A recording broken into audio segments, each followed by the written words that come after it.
2 बरस का वक्त गुजरा, कारोबार न जम सका। वजह यह भी कही जा रही थी कि मोहम्मद शरीफ साहब उस वक्त इतने नौजवान नहीं थे, ज़ाहिर उम्र रसीदा थे और काम के बर्डन के बायस वो और नई जगह थी, कारोबार को सही तरह से शुरू नहीं कर पाए। एक बार फिर वो पाकिस्तान लौट आए। भुट्टो हुकूमत के खात्मे के बाद शरीफ फैमिली पर किस्मत के दरवाजे एक बार फिर खुल गए और अब्बा जी की कोशिशों के बायस उन्हें ना सिर्फ इत्तेफाक फाउंड्री एक बार फिर वापस मिल गई, बल्कि मुस्तकबिल में ऐसे मामलात से बचने के लिए मियां मोहम्मद शरीफ ने अपने बच्चों को सियासत में लाने का फैसला किया और इस ज़मीन में जनरल ज़ियाउल हक की खुशनुदी का हसूल शरीफ फैमिली का अव्वलीन मकसद करार पाया। शरीफ फैमिली कोशे रंग लाई और हलीम तबा मोहम्मद नवाज शरीफ हाकिम वक्त की आंख का तारा बन गए, जिनके बारे में ज़ियाउल हक के वो मशहूर और मारूफ अल्फाज आज भी अखबारात में मौजूद हैं और कि नवाज शरीफ मेरा मुंह बोला बेटा है और अल्लाह करे कि इसे मेरी उम्र भी लग जाए। लिहाजा जनरल साहब के मुंह बोले बेटे के लिए वजारत एक मामूली बात थी और अब्बा जी की फरमाइश के ऐन मुताबिक नवाज शरीफ को जनरल ज़ियाउल हक ने पंजाब का वजीर खजाना मुकर्रर कर दिया। इस मुहावरे के ऐन मुताबिक जनाब सैया हो कोतवाल तो डर किस बात का, इत्तेफाक फाउंड्री जो कि पहले बड़े अरसे से फाउंड्री ही रही, यकदम उसने एक बहुत बड़े ग्रुप की सूरत इख्तियार कर ली और खुसूसन 80 की दिहाई में यह तरक्की बहुत ज्यादा तेज रही और अब इसके एहसास से एक अंदाजे के मुताबिक बिलियंस ऑफ डॉलर्स में है। इत्तेफाक ग्रुप को 80 की दहाई में मैं तस्करा कर रहा था कि जितनी तरक्की हासिल हुई है शायद ही कोई ऐसा ग्रुप होगा पाकिस्तान का बल्कि एशिया का जो इतनी तेजी से फैला और उस अपने उरूज को पहुंच गया। 1982 में जरा सा मैं जायजा ले लूं, तफसील में आपको प्रोग्राम के दौरान जब तफसीली इस मौजू पर हम आएंगे मैं जरूर बताऊंगा आपको कि क्या कुछ हुआ, लेकिन छोटा सा जायजा कि 1982 में इत्तेफाक शुगर मिल बनी। सिर्फ 1 साल के दौरान ही ब्रदर स्टील मिल कायम हो गई। 1986 में ब्रदर टेक्सटाइल मिल की बुनियाद रखी गई। 1987 में इत्तेफाक टेक्सटाइल यूनिट्स बने, एक यूनिट नहीं था, यूनिट्स थे। जबकि 1988 में खालिद सराज टेक्सटाइल मिल बनाई गई। उस वक्त के ये पंजाब के बेताज बादशाह नवाज शरीफ की कारोबारी सरगर्मियों की इंतहाई मुख्तसर सी झलकी है। तफसीली बात जैसे मैं पहले अर्ज कर चुका हूं कि हम आपको प्रोग्राम के तकरीबन दरमियान में जाके एक बार फिर जब वो करप्शन के इल्जाम सामने आएंगे तो फिर हम उस पर यह तफसील भी आपको बताएंगे कि क्या कुछ हुआ।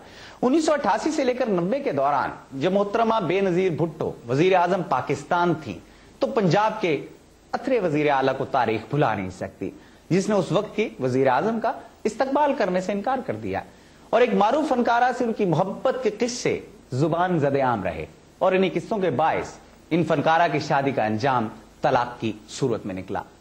मरकज में पाकिस्तान पीपल्स पार्टी और पंजाब मुस्लिम लीग की हुकूमतों के दौरान दोनों जमातें एक दूसरे पर कीचड़ उछालती रहीं।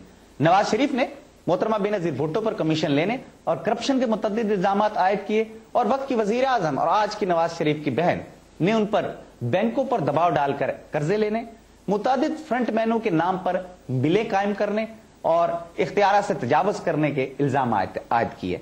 उस दौर के अंदर 100 इल्जाम लगाए गए पाकिस्तान पीपल्स पार्टी की जानिब से, या 100 मुकदमात आप कह लीजिए कि जो 100 मुख्तलिफ चीजें उन्होंने बताएंगे जनाब ये 100 ऐसे मामलात हैं जिनमें नवाज शरीफ साहब या उनके दीगर लोग करप्शन में मुलव्विस हैं। इसमें एक दो का तस्करा मैं करता चलूं फिलहाल आपको। इसमें अबू ज़हबी के जफर इकबाल साहब थे जी, जिन्हें 347 कनाल मरी की जमीन जो कि बहुत कीमती जमीन थी, कोड़ियों के मोल उनकी उसकी अलॉटमेंट कर दी गई जी, बहुत ही वाजबी सी रकम ना होने के बराबर।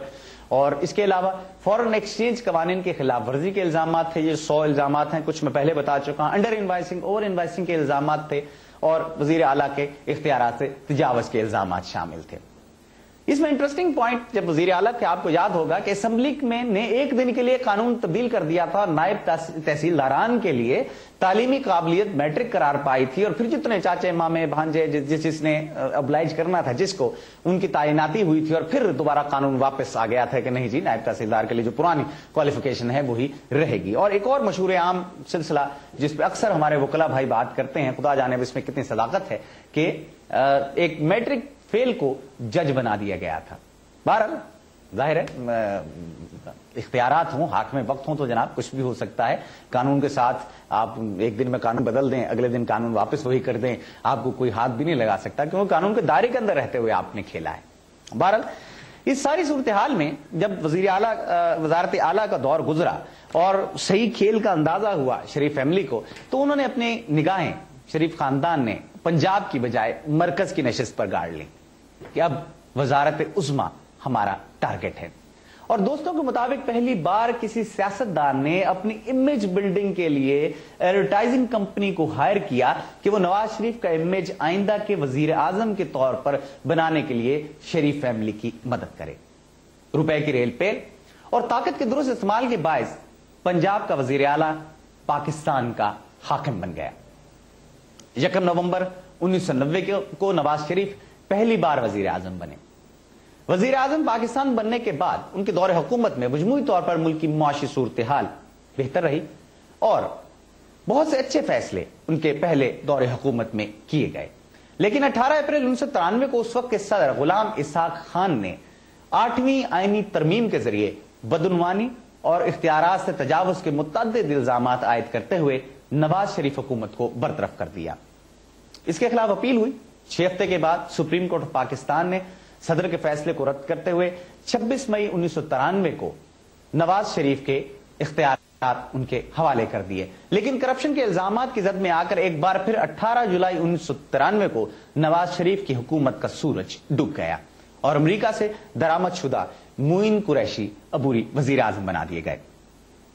اس سے پہلے کہ ہم دوسرے دور کی بات کریں، کیونکہ دوسرے دور کے ٹانڈے اب تک ملتے ہیں اور اسی کے باتوں کا جو ظاہر کے ملک سے جلا وطن ہونا اور پھر دوبارہ برطانیہ میں آنا اور پھر وہی پرانے انداز میں گفتگو کرنا اور پھر پاکستان جانے کی باتیں، اس پہ ہم روشنی ڈالیں گے. لیکن اس سے پہلے دوسرے دور میں جو کرپشن ہوئی اور جو اب تک کی کرپشن کی ڈیٹیلز ہیں پہلے اور دوسرے دور کی، ہم ذرا اس پر بات کرتے ہیں. جو الزامات ان پر لگے، کیونکہ بقول شخص پاکستان میں جب بات ہوتی ہے کبھی کرپشن کی تو کہا جاتا ہے جناب ثبوت کوئی نہیں ملا، کیونکہ ظاہر ہے اگر بڑے لوگ جب بھی انوالو ہوتے ہیں کسی چیز میں تو کچا کام شاید کوئی بھی نہ کرتا ہو. لیکن پھر بھی جو الزامات لگے ہیں اخبارات میں اور دیگر جگہوں پر، ہم ان کا ذرا جائزہ لیتے ہیں. اور جو احتساب بیورو میں کیس درج ہیں یا درج تھے نواز شریف اور ان کی فیملی کے حوالے سے، ان کی تفصیل ہم آپ کی نظر کیے دیتے ہیں. اس وقت برطرف وزیر اعظم نواز شریف کو جناب کرپشن کے الزامات کا سامنا کرنا پڑا. ایگزائل سے پہلے کی بات میں کر رہا ہوں. اور ان میں ٹیکسوں کی عدم ادائیگی ہے. فراڈ سے روسی ساختہ ہیلی کاپٹر امپورٹ کرنے کے الزامات ہیں، جبکہ اس سے پیشتر ان کو ہائی جیکنگ اور دہشت گردی کے مقدمے میں سزا سنائی جا چکی تھی. اٹک قلعے میں نواز شریف کے خلاف ٹیکسوں کی عدم ادائیگی اور اثاثہ جات پوشیدہ رکھنے کے الزامات میں مقدمہ چلا. یہ مقدمہ روسی ساخت کا ہیلی کاپٹر MI6 جو ہے اس کی خریداری سے متعلق تھا، جس کی مالیت 1.3 ملین پاؤنڈ تھی. قومی احتساب بیورو کا یہ کہنا ہے کہ نواز شریف نے اس ہیلی کاپٹر کی خریداری کو اپنی انکم ٹیکس ریٹرن میں نہیں دکھایا. روزنامہ ڈان کی 11 دسمبر 2000 کے اشاعت کے مطابق جب نواز شریف کو معافی دے دی گئی تو ان کے خلاف کرپشن اور اختیارات کے ناجائز استعمال کے 80 سے زائد کیسز، انکوائریوں، تحقیقات اور مقدمات مختلف مراحل میں تھے.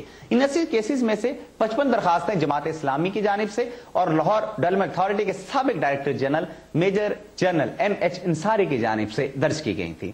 جنرل انصاری کا کہنا تھا کہ ان میں سے 10 درخواستوں کی جو تحقیقات ہیں وہ مکمل ہو چکی تھیں اور وہ عدالت میں پیش ہونے کے لیے تیار تھیں. یہ تمام 55 درخواستیں پلاٹوں کی غیر قانونی الاٹمنٹ کے بارے میں تھیں. جنرل انصاری کے مطابق یہ پلاٹ اس وقت الاٹ کیے گئے تھے جب نواز شریف پنجاب کے وزیر اعلیٰ تھے. نواز شریف کو جس کرپشن کے پہلے کیس میں سزا ہوئی جی وہ پاکستان پیپلز پارٹی کی جانب سے دی گئی درخواست پر ہوئی. اس درخواست کے مطابق نواز شریف نے حلقہ NA-12 کے کاغذات نامزدگی دائر کرتے وقت اپنے فارم میں ہیلی کاپٹر کی جو ملکیت ہے اسے شو نہیں کیا تھا اور درخواست کے مطابق اس ہیلی کاپٹر کے حوالے سے 30 ملین کی ڈیوٹی بھی ادا نہیں کی گئی تھی. نواز شریف کی کرپشن کے بارے میں کچھ باتیں تو آزاد میڈیا کے ذریعے عوام تک پہنچی، جبکہ ان کا بیشتر حصہ ان کی سیاسی حریف محترمہ بے نظیر بھٹو کی جماعت کی جانب سے سامنے آیا. دونوں نے ایک دوسرے کی کرپشن کے بارے میں کہانیاں بیان کی. پاکستان پیپلز پارٹی نواز شریف کے خلاف 1996 میں سے 1999 کے دوران مختلف درخواستیں احتساب کمیشن کو دیں. اس وقت نواز شریف وزیر اعظم تھے، جس کے باعث ان میں سے کسی بھی درخواست پر مقدمات عدالتوں میں نہیں پہنچے. PPP کے منیر احمد خان جنہوں نے یہ درخواستیں دی تھی، ان کا کہنا ہے کہ ان میں سے 4 درخواستیں احتساب عدالتوں میں زیر سماعت تھیں، جبکہ باقی درخواستوں پر تحقیقات جاری تھیں. ان کے مطابق 4 درخواستیں رائے بند کی تعمیر میں اختیارات کے ناجائز استعمال سے متعلق تھیں، جبکہ باقی درخواستیں حدیبیہ پیپر ملز کے نام پر لیے گئے قرضوں کو واپس نہ کرنے، انکم ٹیکس بچانے سے متعلقہ تھیں. پہلا مقدمہ جو نیب کے قوانین کے تحت نیب عدالت میں چلا وہ بینک لون واپس نہ کرنے کے حوالے سے تھا جو اتفاق فاؤنڈریز کے نام پر لیا گیا تھا۔ اس میں نواز شریف اور ان کے والد میاں شریف، شہباز شریف اور عباس شریف ملزم تھے اور یہ قرضہ نیشنل بینک سے لیا گیا تھا۔